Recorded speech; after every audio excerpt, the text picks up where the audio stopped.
Welcome, everybody, to Casting for Two, the podcast hosted by yours truly, that guy named Chris. Welcome to episode number 210. We are 210, and I have some, this is the last of my July episodes. July is officially over when this episode comes out. So when you're listening to it, your July is done.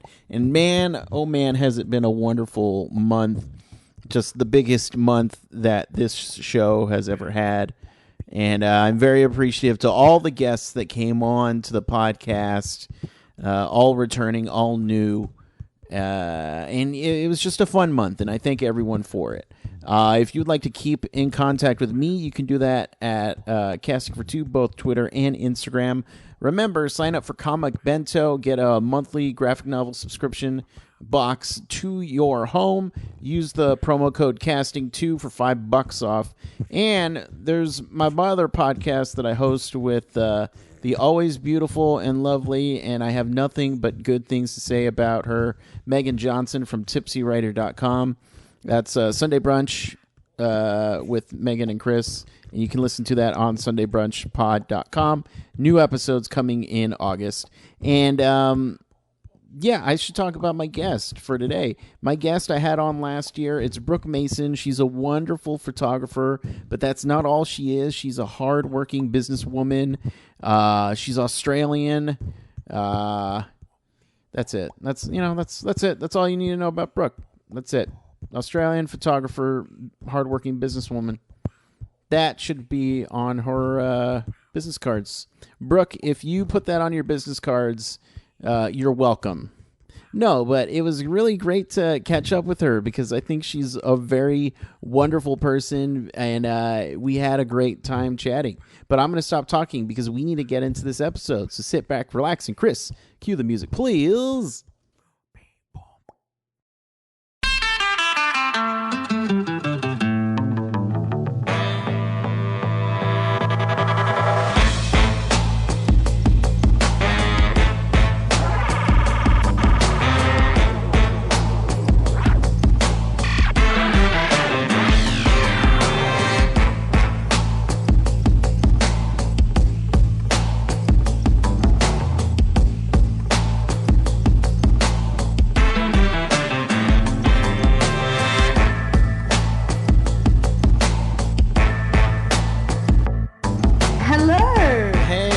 There you are. I'm here. How are you? I am doing well. And yourself? Very well, thank you. It's so good to catch up again. Absolutely. The last time we chat, it was April, or, it was probably before then, but April 2016. Oh my gosh, so just over a year ago. Perfect timing to catch up again. Exactly. We'll do a yearly catch up, shall we? Exactly. Well, so the point was, because I had a lot of fun chatting with you last time. And the July is, kind of the birth month of the show. So I thought it'd be cool to bring back, just have a slew of returning guests on. That's so nice. A birthday month, huh? I love it. Yes, exactly. Just because, why not? It's my show. I can do what I want.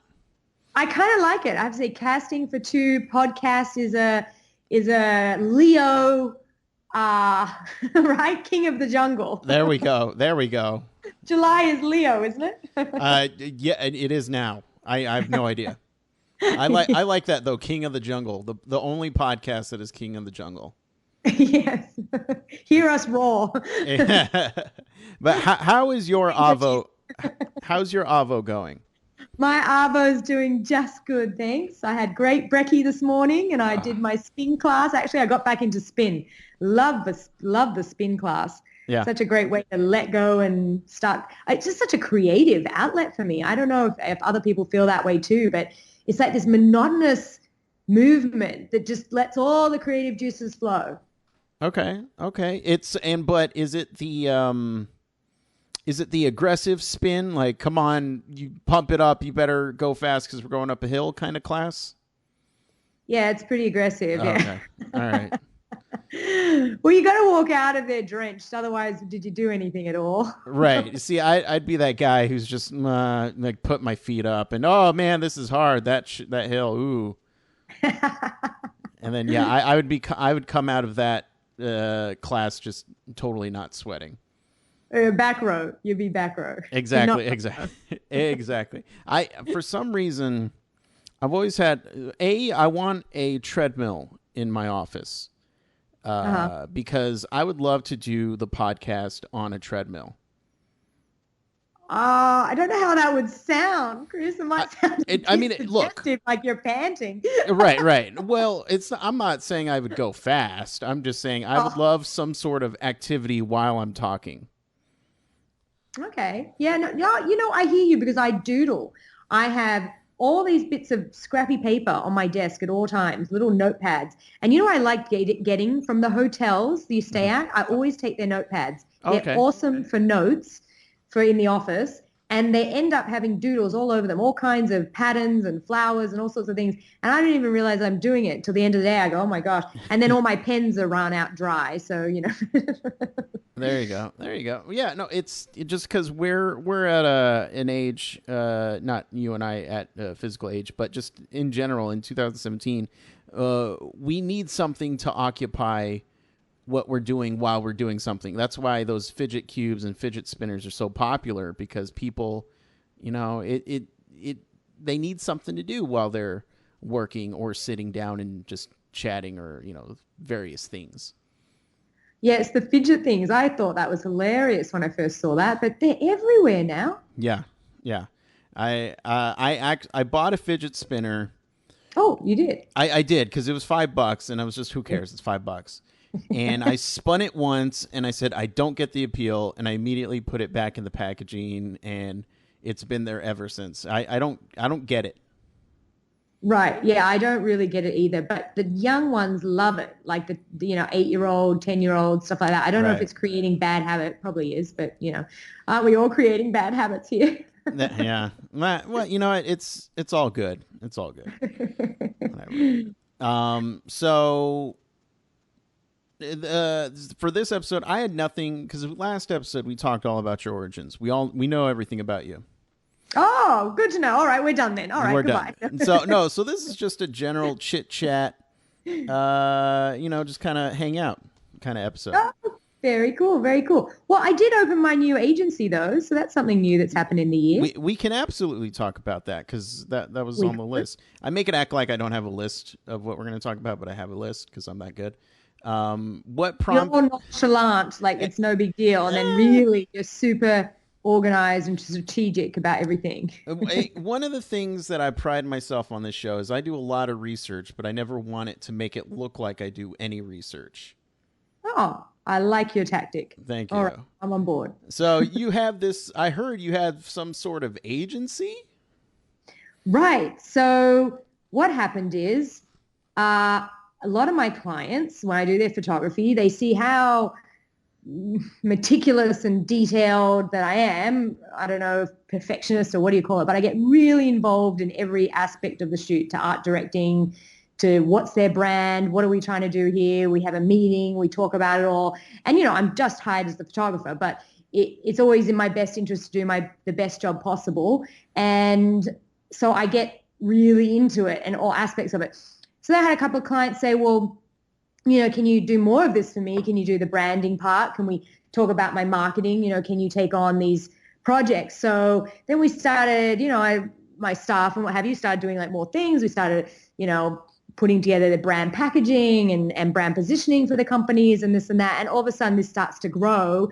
And I decided, well, I guess I better make this official and actually open something that's, has a name and have a website and I still have my existing clients and I've taken on some new ones and we do, all the marketing, branding, the photography, videography, and sort of analyze monthly everything that's been going on with them, what we need to do to get more traction in this area, what, we're getting too much acknowledgement in that area, which isn't serving them as a brand, and sort of constantly maneuvering their public profile and in a very strategic way. So I always laugh because I think, the people who don't know what's going on behind the scenes is we have all these strings, and we're, like puppet masters, and we're making the puppets act or look a certain way, and the brand looks and acts this way, but really it's all us behind it saying certain things that make the brand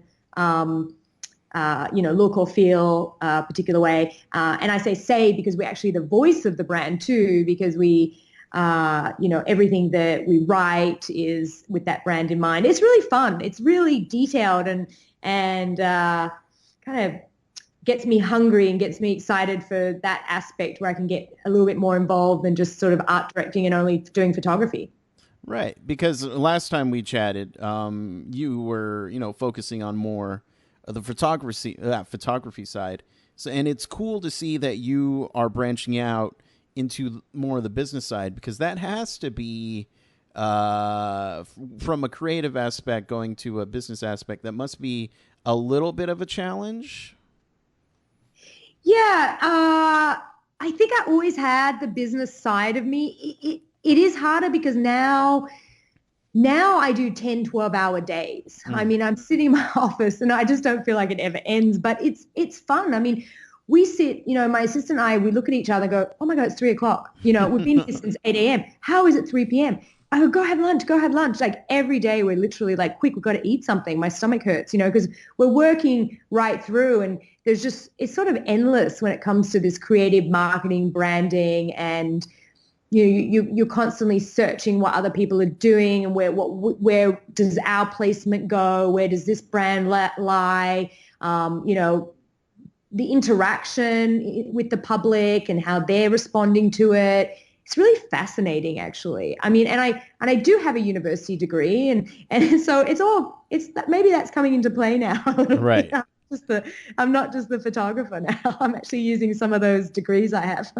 There you go. It's always funny. I mean, nowadays, people have degrees. I host a podcast with a friend of mine who has a degree in psychology, and she doesn't really use it. She does social media stuff, and it's just funny to see how that happens, where you work so hard in school for this one thing, and then you find yourself in a completely different situation.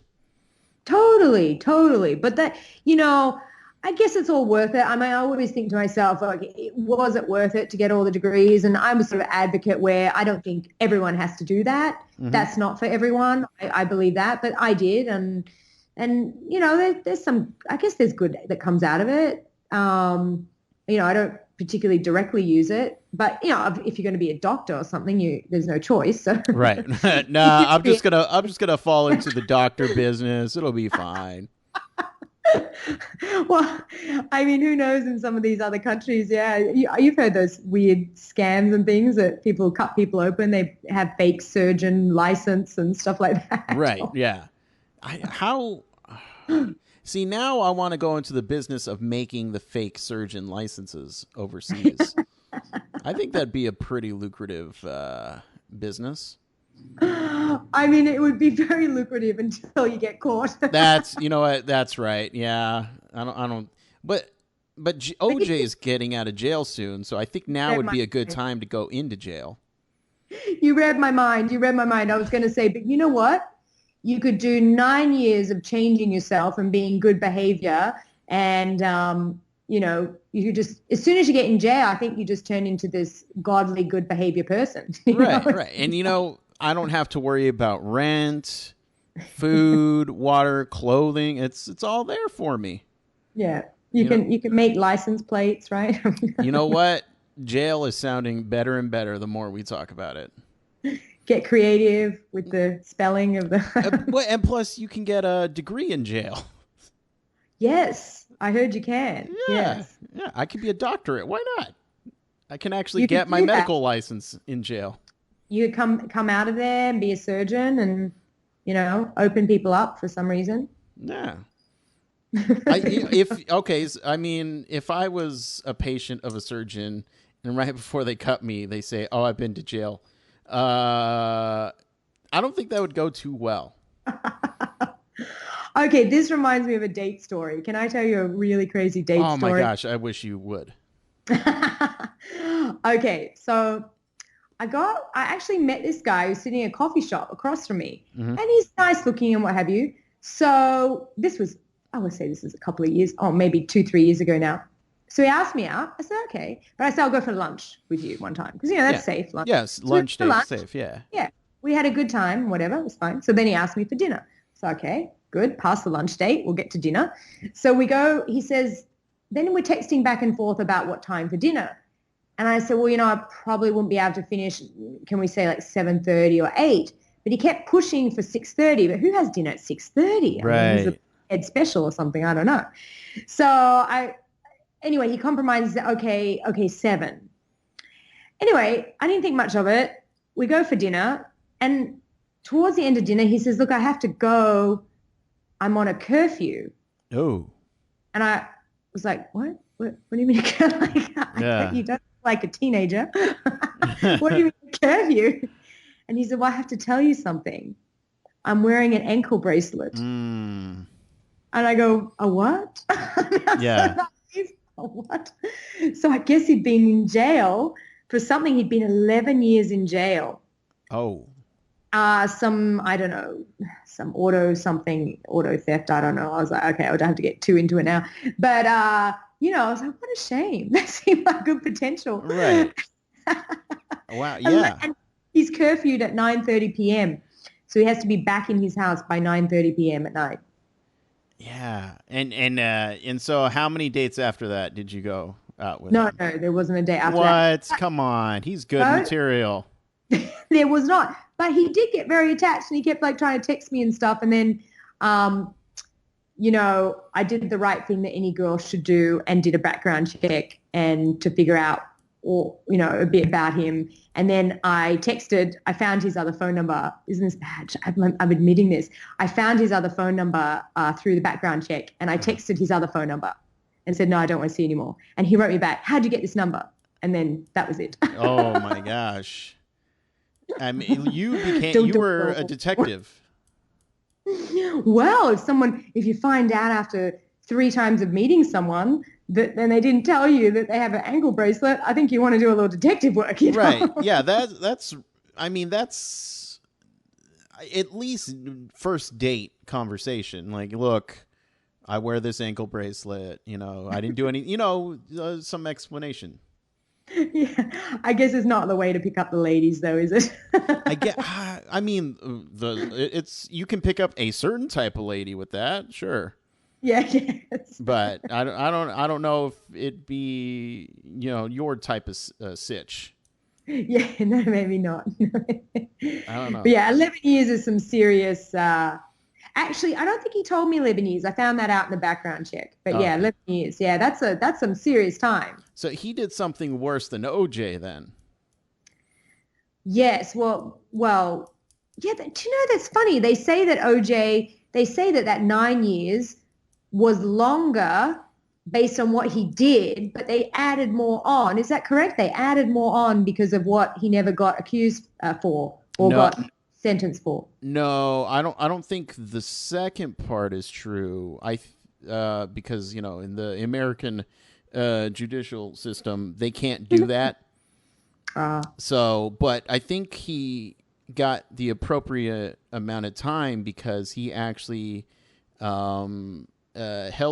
he didn't have 2 people hostage at gunpoint, but his associates were holding 2 people at gunpoint. So yes, for him, yes. Yeah, for him. Yeah, in his honor. I wonder, I should ask Marissa, will you hold someone at gunpoint for me? See if her loyalty is there. That's my assistant. See how good her loyalty is. Exactly. It's like, all right, like who am I holding at gunpoint? Is that how you get your business deals done? Am I getting into a peek of the business world? No wonder you're good at it. I mean, I don't want to talk all about OJ, but it blows my mind that he was in those Naked Gun movies. He was funny in them, and now he's not funny. Now it's just sad. Yes, he does look like a sad, sorry sod, doesn't he, at the moment? Nah. Well, anyway. So we're okay. We'll no more OJ. Yes, we're done with OJ. So last time we chatted, I asked you an Australian word that you wished Americans would use more often, and I used it perfectly today, I might add. Are there any other words that you wished Americans used? Well, I would like to remove the shrimp on the Barbie. Okay. So we could have removed that one from the American language. Because it's prawns on a Barbie, right? It's a prawn, and we never say prawn on the Barbie because it doesn't sound so good. We'll put a prawn on the Barbie. There's also just these silly things like, like thongs, our thongs. Okay. Like Mary find things so funny. A thong is a flip-flop, is a shoe. It goes between your toes. It's not a G-string. And yes, so there's these funny things that the Americans do get a little bit offended by too. And then some things we just think are hilarious, the American, like fanny pack. Oh my gosh, like a fanny is your, your... Right. What do you say? I mean, you can say whatever you want on this show, so that's fine. Fanny is your vajayjay. Is that what people say? Oh, no, it is? Yes. Oh my gosh. I saw this really buff dude rocking a fanny pack the other day, and he was super muscular, and I felt like the only reason why he was that way is because he had so much stuff in his fanny pack. He had so much stuff in his vagina pack. Exactly. Wow, I did not know that. Yes. So that's what we call a fanny. Okay. So you want those words gone?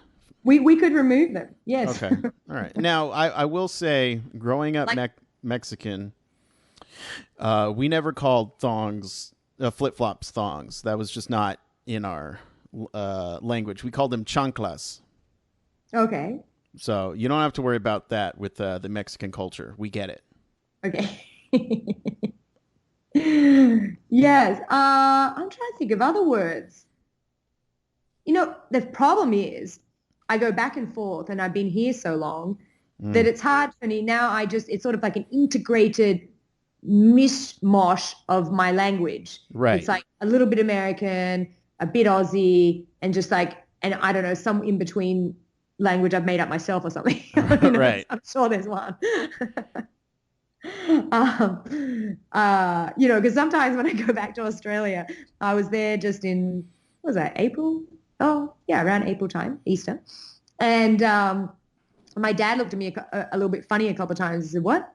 And then I realized, my gosh, my grammar has gotten so bad now. Right. I think I've become that like blend of being too much in the computer with social media, because I do all this social media management for a lot of my clients. Right. And so you know how you don't say full sentences in social media, and you start hyphenating things and just sort of leaving out little words. And I think that my everyday language is starting to become this warp of that. And right. My parents are looking at me like, what is wrong with you?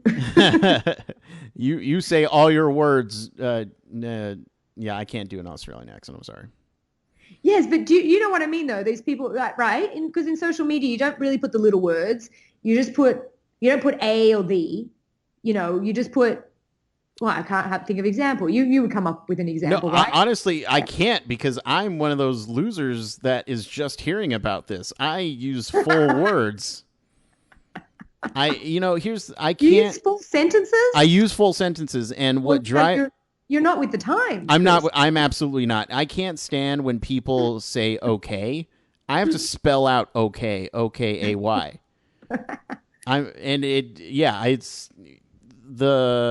Using Twitter, I make it work, but yeah, I've never thought about, let me drop an A here. Drop the is the most common one. I can't drop the. I love the. The and me are buddies. Like having great time. Okay. And then the @ symbol, not even just the @ symbol. Santa Monica. Oh my God. Yeah, no, I can't do that. No, I am having a wonderful time. Tweet. in Santa Monica. Yeah, that's how I would do it. It's like, meh. You know what? Your time is more precious than mine, though. That's why you're way busier than me. So you don't have enough time for all the extra words. I do. Yeah, to put a V or an A in or an in, or, right. This takes seconds out of my day. Right. I had a friend who precious seconds. I had a friend who used to do anything instead of and, she would put an N apostrophe. Oh, yeah. It drove me crazy just because. But you have to shit. You have to shit. You have to shit. I agree. You have to click shift. Okay. Oh, depends if you're on your computer or not. You have to to get that apostrophe. That takes more time than AND. True. Think about that. I think she's just trying to be maybe rapper hipster cool. You know what? I'm going to accuse her of being rapster hipster cool now. Because it just doesn't look good to me when I see a bunch of... And it's not like she'll use one. She'll use maybe 3 or 4 in a paragraph. And it's just, come on, people. I mean, I will never be the grammar police. But when something is so bad that I have to comment, that's bad. Well, you could just tell her, just get the MC Hammer Pants in or Vanilla Ice or something, and she'll be fine. You are speaking my language. Oh my gosh. I wish I was wearing Hammer Pants right now. Just because I never got them when I was younger. Well, also it's good for summer, it's nice and breezy. That's true. That's true. Yeah, but let's say I'm at an outdoor event and I'm sitting on a bench. That's the definition of manspreading. Because I'm taking up the whole bench, and I'd feel bad. Now, can I ask you a question? Yes. You said that you've been here for a while now. Have you tried doing an American accent? I have. Mm-hmm. Yes. Wait. Let me see. I could probably do. No, wait. I could probably do one right for you now, but let me get in the I have to get my actor mindset. Right. You know how they sit there and get all kumbaya, ready for the moment. Exactly. Yeah. Lion face, lemon face. Yes, but I feel all this pressure now. Oh, Chris, no, there's no pressure. No pressure. You're putting the pressure on. Stage fright. I got stage fright. What if I said nobody will be listening? Would that help? That's like singing in the shower, isn't it? Exactly. The worst part is singing in the shower and then all of a sudden you realize someone's home. Oh. Yeah, that's true. That's very true. And you didn't know they were home. See, the dogs think you sound amazing. My dogs say I'm the best singer in the world. They love my voice. They're the best audience. That's when you know you have a keeper. Yes. Definitely. Yes. Do you know, I have some news. I'm diverting from my American accent, but we'll get back to that. That's fine. That's fine. I'm not going to let you off the hook. It will be like method acting. All of a sudden I'll just flip into it. Okay, it'll just happen. And all of a sudden you'll be like, wow, I'm not talking to Brooke anymore. Who is this person? Exactly. Okay. What's your announcement? Oh, so I moved into an awesome new studio. Mm-hmm. Did you know about it? I did not know about it. Oh, it's such a cool space. It's this really old historic building. I feel like I'm in New York again, mm-hmm. which is so amazing, but I could never afford this in New York. Let's be real. But because LA is all affordable, isn't it?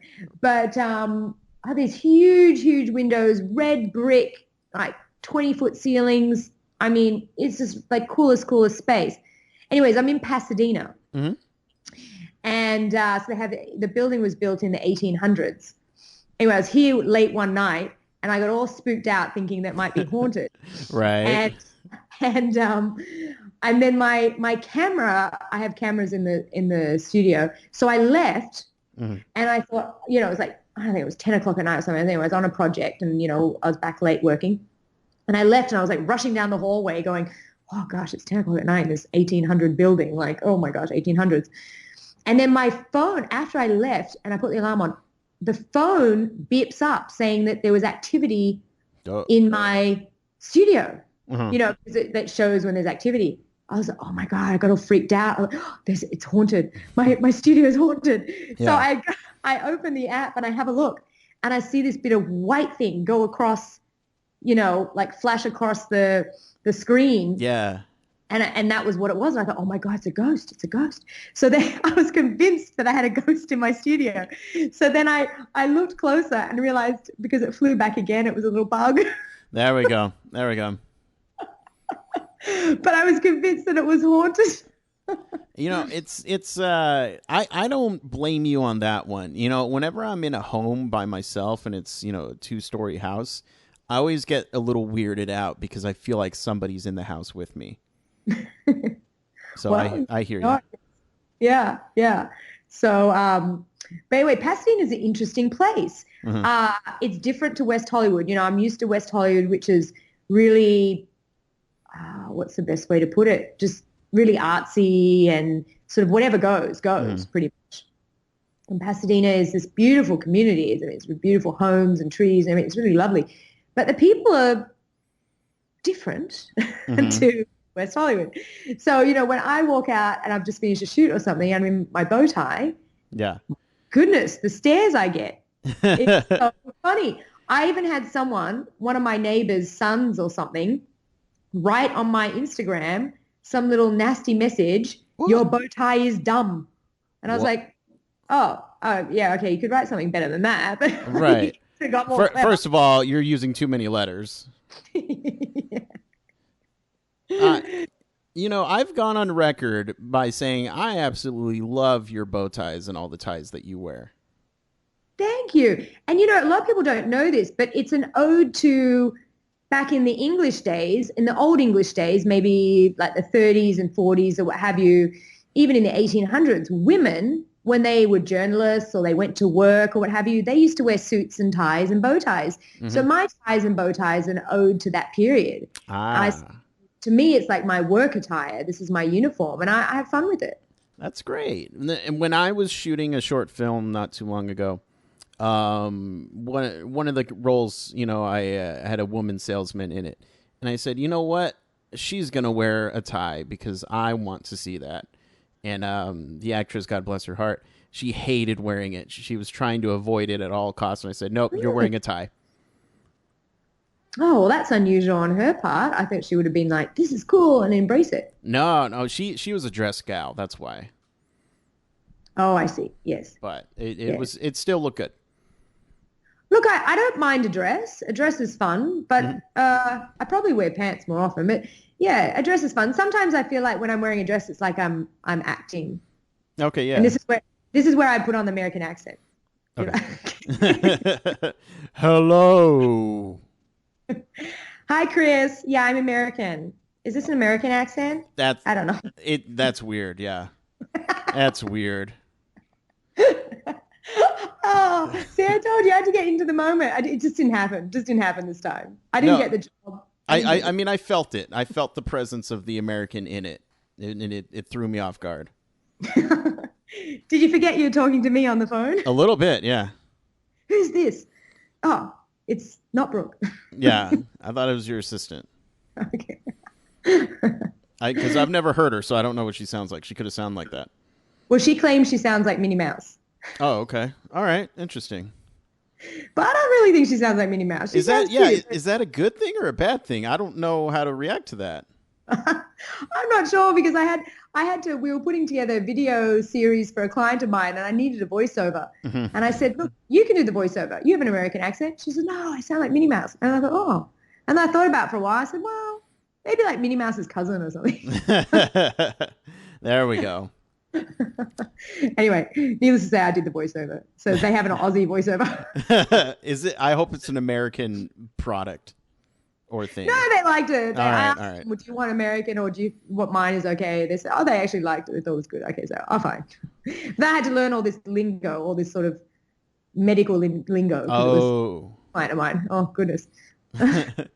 Now, one thing I wish I talked to you last time that I didn't get to, but I'm glad that I'm going to bring it up. And this is probably where we're going to lose a lot of viewers. Oh, dear.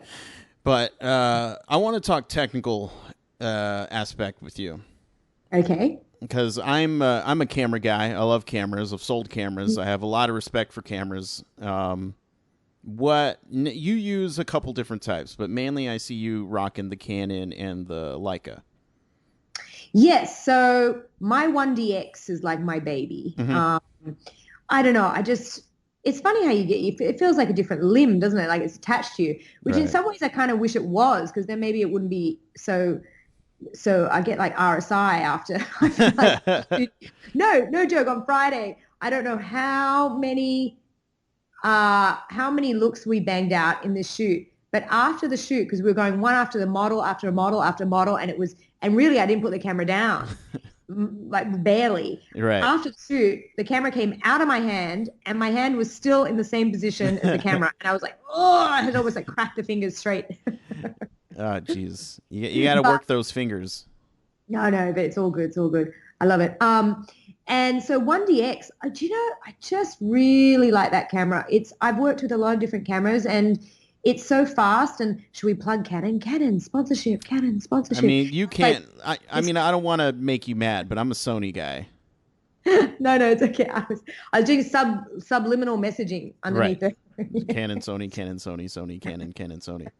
Sony's great. I've worked with Sony before. I actually really liked it. To tell you the truth, what I liked a lot about the Sony was the color. Yeah. There is a little bit more vibrancy in the shots that I was shocked by. I wasn't expecting it.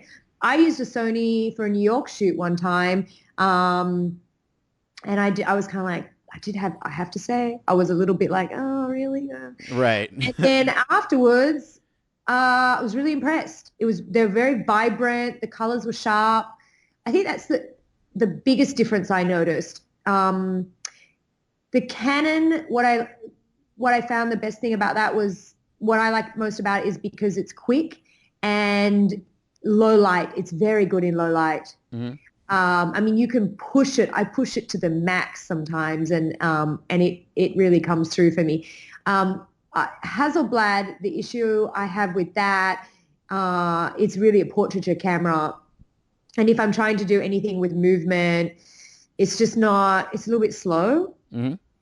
So I find that one to be a little restrictive. And then Leica, I'm so spoiled with the Canon with the low light, right, that I found that a little bit of an issue in terms of lighting. I was really forcing it. I felt like, come on, you can do it. You can do it. Come on, baby. And I'm like pushing this camera, like pushing it to its max, because I was trying to do a pretty artsy shoot for it. And I didn't want to overlight it. And, I really just wanted the lighting I wanted. So I think for me, the camera works for me. I don't work for the camera, Gotcha.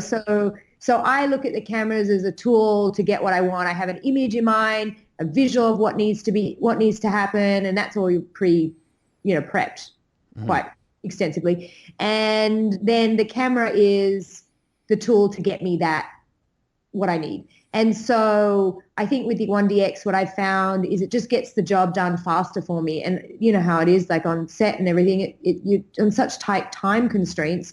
Really, that's what it's all about. So I love working with the other cameras artistically, but commercially, I have not worked with a Phase 1, and that's my next one that I really want to work with. And people tell me that I'm going to be more impressed with that as a medium format camera. Gotcha. Nice. I couldn't agree more with the camera works for me. That is such a great statement. I remember because when I do video, I had this big giant Sony mini DV camera that weighed like 25 pounds. And I loved it. I love that camera to death, but it wasn't getting me any work because everybody was going to the SLR shooting. So once I got a Canon that I could afford, it just didn't do it for me, and I was just so once I went Sony, I feel at home. I'm back at home basically. So yeah, it's so flexible. I mean, the Sony, there's a lot of similarities between that and the Canon, and the flexibility is there. I also have a 5D, a Canon 5D as a backup. And that's sort of my older camera that I had before until I upgraded. And I like that too. I mean, usually what I do on set with that one is I'll have it as a backup for behind the scenes or one of my staff will use it, stuff like that. So those are my sort of main everyday cameras. Nice. And so now, what, in your opinion, is the perfect portrait lens? Probably I have amazing L series 85 millimeter that I love. It's beautiful. Mm-hmm. It is like I can't think. This is the first thing that came to mind. It is a bitch on heat, though. It's like a female dog on heat. Yeah. Okay. All right. Yeah. Okay. That's what I'm sort of in dog mode at the moment because I have a 5-month-old puppy. So I keep referring to these like dog references. Gotcha. Yeah. No worries. No worries. No. So I don't know. In Australia, we just say, the word bitch is a female dog. And I don't know if Americans use that so much. Right. They think it's something nasty. Yeah, I mean, we do. I have heard it, yes. But do we use it? Not really. But you know what? We're going to bring it back. Yes. We'll bring it back. Yeah. Because we're going to get rid of some things and we're going to bring some things back. Exactly. If we're, you know what? I'm willing to sacrifice shrimp on the Barbie for a bitch. A bitch on heat. Yeah. Yeah. Yeah, because that's what the 85 millimeter is, right? The L series one. It's a beast. It's beautiful. Mm-hmm. But it's work. Yeah. It's work. But it is really nice. It's temperamental.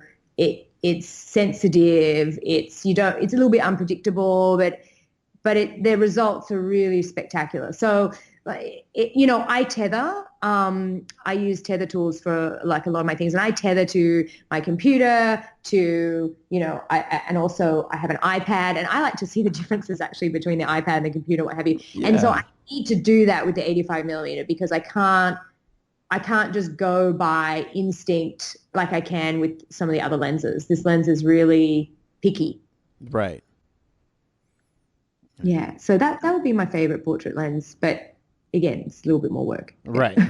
And see, I always geek out whenever I was at working an event a couple of weeks ago, and this guy brought out this sound mixer, and I was just in awe of it, and I nerdly went up to him and was like, "Can I play with that? Can I using it?" Yeah, and I'm the same way with cameras, just because I love working with cameras, and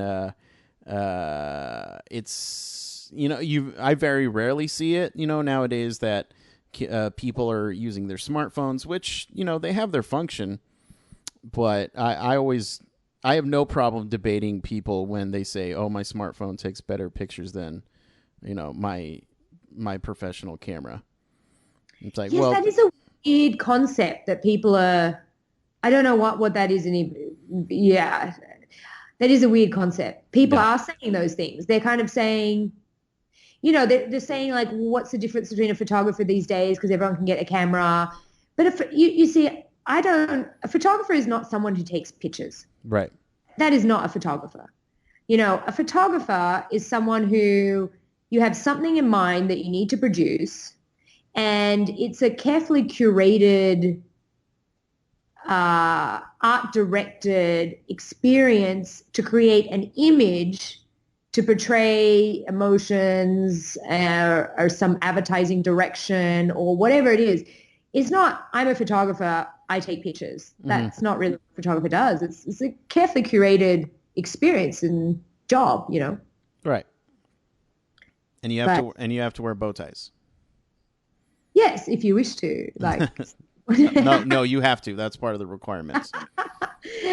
Or unless someone on Instagram writes you, your bow tie is dumb. I think that's hilarious, actually. I think I should maybe I should write that in my tagline from now on. My bow tie is dumb. Right. And just quote, have the quotation marks.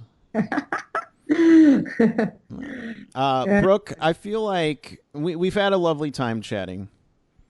Time has flown. What happened? Time has flown. Have you eaten today? Oh, I have eaten. Thank you. Okay. I had Indian food for lunch. I love Indian food. Well, there you go. I was worried about that, but maybe before I let you go, I would like to play an American game with you. Oh, okay. Okay, fun.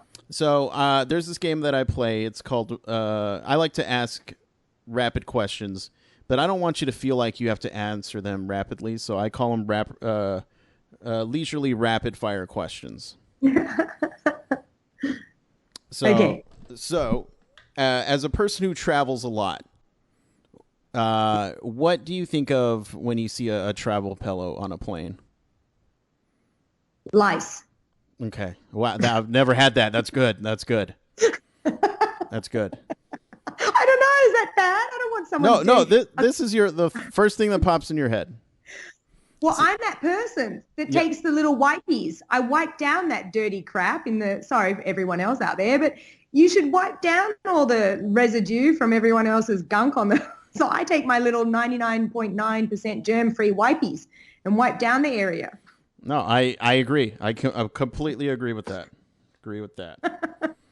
Can you spell Schwarzenegger? Oh. No. Should I say it in an American accent, though? Schwarzenegger. No, that was good. You know, you said his last name better than he could. Peanut butter, chunky or smooth? Lots of chunks. Okay. And we were talking about 90s bands earlier, or 90s artists earlier. Backstreet Boys or NSYNC? Oh, is it out of those two? Out of those two, yeah. Why? Do you want me to throw in 98 Degrees? What about Human Nature? Because I was in their music video. Were you really? I was in Human Nature music video. I was Andrew's girl. It was like the first gig I ever got. Yeah. All right. Okay. We'll go Human Nature. You win. Human Nature. You have to pick a Baldwin. William, Stephen, or Daniel. Or Wasn't Alec. it Alec? Well, I mean, everyone's going to pick Alec, so. Oh, got it. I don't know what the others look like. I forget. They all look similar, don't they? I know one of them looks like a possum. Are we picking it for what reason? Why don't I just have like a group date with all of them? Oh, you know what? Group date with all of them? All right. That's that. What, you know, one of them is wearing a house arrest on their leg right now. Oh, well, we won't go out past 9:30. Okay, there you go. And my final question, pancakes, waffles, or French toast? Blueberry pancakes. There you go. Brooke, congratulations. You are now an American. This was your test. Schwarzenegger. There we go. Well, Brooke, for the people at home who'd like to keep up with you and all the photos that you take, where can they do that? You can go on Instagram at Brooke Mason Photo. So Brooke with an E. BrookeMasonCreative.com is the new business that I started, my creative agency. Well, it's not that new, but, you know, it's all that creative fun stuff all in one. And BrookeMason.com is my website. I don't really tweet. Yeah. No, so there you go. Just do Instagram, Brooke Mason Photo. There you go. Brooke, I have a fun time chatting with you, and I feel like you should become a yearly guest. I'm in. Let's sign up. Where do I sign? All right. Well, I'll send you the paperwork. We'll get it done. We'll get it, finalized, stamped. My lawyer, and so. Exactly. Business. My assistant will talk to your assistant. Got it. Well, I hope we didn't bore everyone out there because I feel like we're just jabbering on for so long. It was fun. I had fun. I hope everyone did too. You know what? As long as we have fun, that's all that matters. Absolutely. But I'll let you go and continue your good things, all right? Thank you. Thank you so much. It was a pleasure. Thank you, and have a wonderful day. You too. Bye. Bye-bye.